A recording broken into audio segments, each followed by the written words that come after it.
Hi, I'm Eleanor from Motor Matters.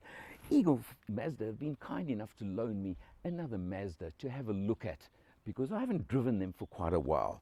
The CX-5. It's the biggest SUV in their range and it's their biggest seller in South Africa. I'm not surprised at all. This is the top of the range Akera model, which means it comes powered by a 2.2 litre diesel engine giving you 140 kilowatts and a nice big 450 Newton meters of torque. Makes this car a really nice cruiser. It really does. Akera spec gives you 19-inch black mags, gives you a lot of other features like that. Of course, being a medium family SUV, it's got the black cladding. You expect that, don't you? And if you have a look over here, I'll pop open the back door. You'll see it's got good leather trim, nice red stitching, aircon vents. You'll see that a while back they changed the tail lights slightly. They're nicely integrated. This is almost round effect of the tail lights at the back over there. And take note, because it's the top spec Akera, you do get all-wheel drive, which you only get on the 2.5 petrol and diesel Akera versions. Otherwise they are front-wheel drive. Pop open the boot. And you've got a nice big boot over here with, note, the level load lip, important to me. Lift this up, comes in two pieces. Space saver spare wheel over there, but they have used the space very nicely for the boosters for the Bose sound system that comes in their top models. Well, let's just check it out on the road and you can see exactly what we're talking about.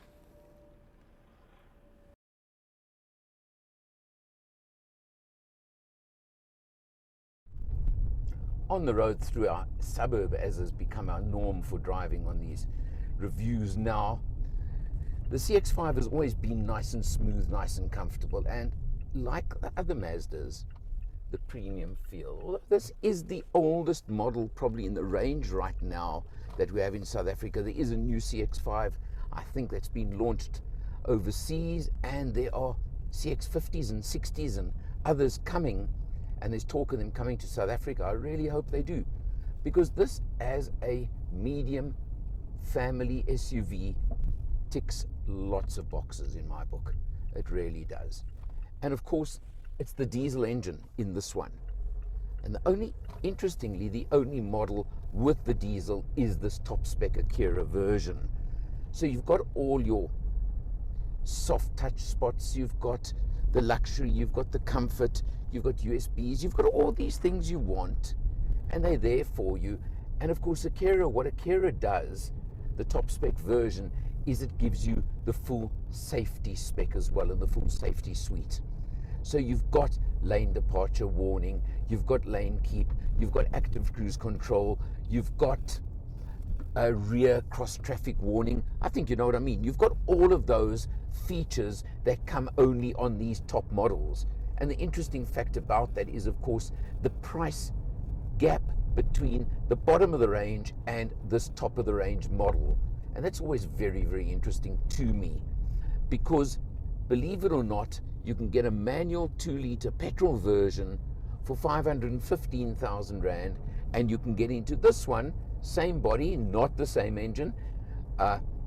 Okay, the automatic on this one, which is a 6-speed torque converter automatic, which works really well with this engine, and it's 765,000 Rand. Now that's at the top end of this category, but Mazda will tell you, and I do tend to agree with them, that of course they are edging towards the premium end of the market, and there are lots of features that are premium on the car. Now just bring the camera. The screen is still that little bit smaller than I would like, but it's got the overhead view, it's got the active, can you see, guidelines which are showing you as I'm swinging while I reverse on both of them. So it absolutely has what you need in this respect, and that is so important.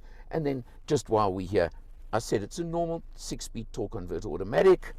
You've got the navigation for your touch screen for all the different functions over here that will toggle, and a neat feature is the volume control over there for passengers, which I think is something that a lot of others could follow. Over here, let's just have a look quickly. You've got proper controls for your aircon, not through the screen, and I always like that. Now, this has been a short test, so we've done 140 kilometers so far, urban driving, a tiny bit of freeway, but no open road. We're showing 7 liters per 100 for this test period. I don't think that's bad. I think that's a fair reflection, and I think most owners would be able to match that. I did, on one short freeway stint, have it as low as 5.4. So I think when you hit the open road, you can very easily achieve the mid-5s along the way. And I don't think anybody should have any complaints about that. Well, I've always liked the Mazda CX-5.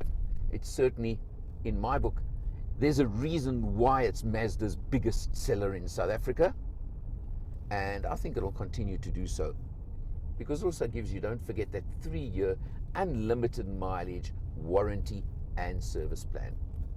There's lots of other choices in the category, but you're looking for a medium luxury end, can I call it, family SUV, and you've got the 750, 760,000. That's in your price range. Don't ignore this. You could also, of course, always go to one of the lower spec models in the range.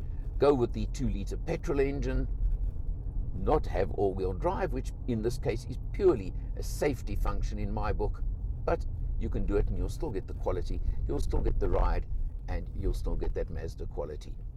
For Motor Matters and Eagle Mazda, I'm Alan R. I'll see you next time.